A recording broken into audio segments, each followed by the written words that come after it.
This question has to do with healing, correcting chronic physical conditions. Yours or someone else's? Mine. So chronic, what does the word chronic mean to you in terms of what we've been talking about here? Chronic means I've been thinking about it a for a long practiced time. thought. Chronic means a thought I continue to think.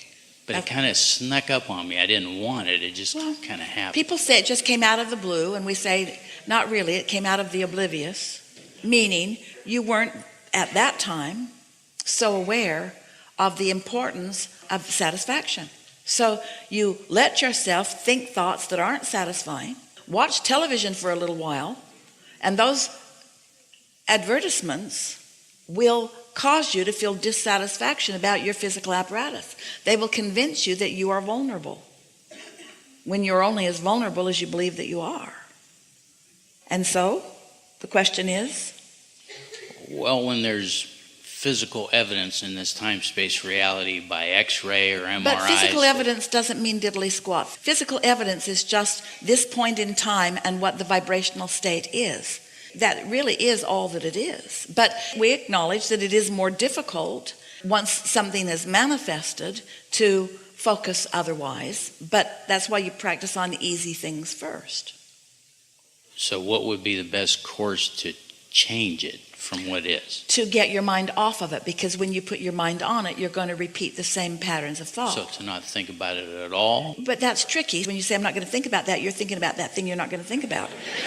So you got to find something else to think about, something else that you allow to gather enough momentum that it is satisfying.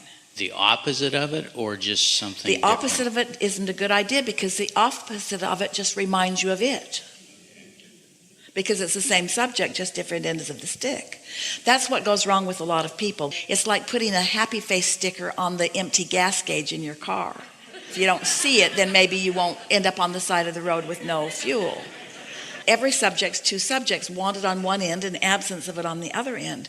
And often when you activate a subject, every time that you activate a subject, you lean in the direction of what your practice thought is. So that's why thinking other thoughts that are off the subject is such a good idea.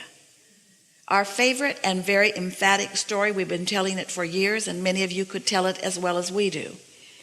We were talking with a woman on the telephone many years ago when Esther was doing telephone consultations, or allowing us to. And this woman had some situations in her life that were not pleasing to her, and she wanted us to help her to find a solution to them, to fix them. And she wasn't following us. She wasn't really ready to be ready. She wasn't ready to accept that she creates her own reality, not really. And she wasn't believing that she was the cause of anything that was happening. She believed it was outside forces. And so we knew that in this moment, even with all that we knew, it was not going to light up for her, not right now. So we thought that we would set her up for something that could come to her later if she could hear us. So we said to her, well, let's talk about something else. And she said, like what? And we said, let's talk about blue glass. Well, that was really annoying to her, because why would we want to talk about blue glass? She had real problems. But we persisted, and we talked about blue glass for well over a minute. We described textures and the opaqueness or clarity, the variance in colors. She didn't come with us, but we talked about blue glass. And then we said, now let's talk about butterflies. Equally annoying to her. But for over a minute, we described different butterflies, sizes, colors, origins. Again, she was not happy. Then we said, let's talk about feathers. We are very good as we talked about feathers for well over a minute. And then she was annoyed. She hung up. Esther was in the room alone, and Esther thought that did not go well. And she said to Jerry, this woman will probably ask for her money back. And that's all right with me. And then Jerry and Esther, they were in San Diego at the time, or in La Jolla. And Jerry said, let's go to lunch. So they went over to their favorite place, George's, and parked the car some distance away. And as they got out of the car, Esther is headed down the sidewalk, and she feels this impulse, because Esther is really in the receiving mode, this impulse to go into this shop. Now, that's not unusual for Esther. And she dragged Jerry in. It was not unusual for him to be dragged in. And it was a very deep, narrow storefront, but deep. And they went back into a room and another room and another room. And there on the back wall was a display of blue glass, ceiling to floor, wall to wall. And Esther didn't make the correlation. And they didn't want any blue glass. And so they just wandered for a moment or two and then left the shop. And now they went and had lunch at George's. And then they went down to what is called the Cove, such a beautiful place in La Jolla. And as they were walking across this apron of grass, a flurry of butterflies surrounded them that was so intense they had to stop talking so that they didn't eat them. And still, Esther's not making an association, and Jerry didn't hear the conversation anyway. It was just amazing and quite delightful. And they just sort of stood still while the butterflies flapped all over them and left. And then once the air cleared, from across the way, a little boy is running toward them. And Jerry said, he looks like he knows us. He looks like he knows you. And he walked right up to Esther and handed her a feather. And then Esther remembered that within a couple of hours of those subjects being activated, that the universe delivered to her in very extraordinary ways all of those topics. Now, what we want you to hear about that is that Esther, and that woman also, for that matter, had no resistance about those subjects. And when you activate a subject with no resistance, it will present itself to you in a very satisfying and delightful way. So if you can get off the subject of what's bothering you and on the subject of things that are not bothersome, and you then consciously witness the universe's gathering of components and presenting them to you, you will show yourself your invincibility. You will show yourself your power to be in alignment with this energy that creates worlds. And in that process, whatever it is that you are currently desiring, whatever the balance of your desire is, then comes about. Abraham, I have to tell you this. Before I ever heard you say that story, and I have heard you say it before, when we listened to you, my wife's daughter was going to school in San Diego, and we went to visit her. And we ate at George's. We've been in that shop with the blue glass.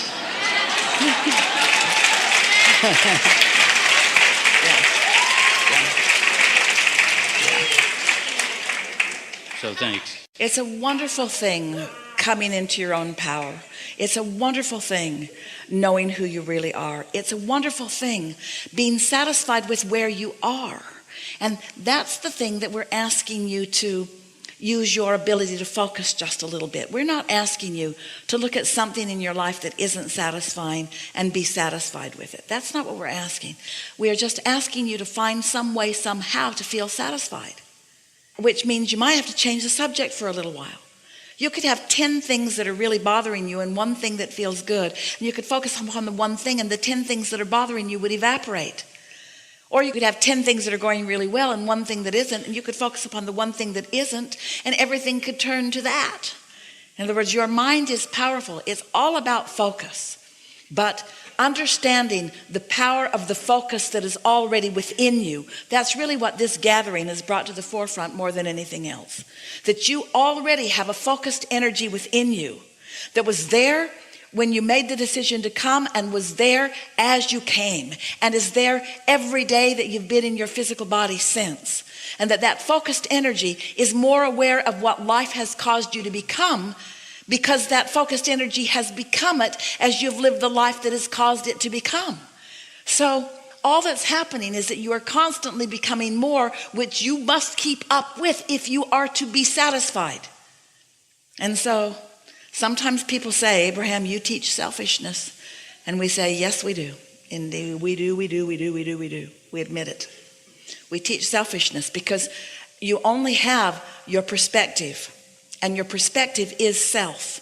but as you tune yourself to the true perspective that is self, so that you become ultimately selfish, which means the whole of you, the whole of yourself is focused with you. Oh, are people going to love you, you selfish bugger? When you come into alignment with who you really are, and you are radiating who you really are in every conversation, your agility, your flexibility, your timing, your love, the profound nature of who you really are will radiate into their experience, and they will be blessed by your compassionate gaze into their experience. And nothing less than that will do for you. Life causes you to become more. You got to let yourself become it. And how do you know you've become it? 2 ways. It feels real good in the state of becoming, and it manifests precisely as you dreamed it to be. We've enjoyed this interaction more than any words can describe. And we are eager about what's coming next for you. We are eager about this receptive mode that you are now open to. We are eager about your conscious recognition that you are receiving. And we are eager about the manifestations that will rain down upon you like feathers and blue glass and butterflies all around you. Evidence of everything that you want all day, every day. Have fun with this. And in the meantime, we will remain stubbornly in your vortex. For now,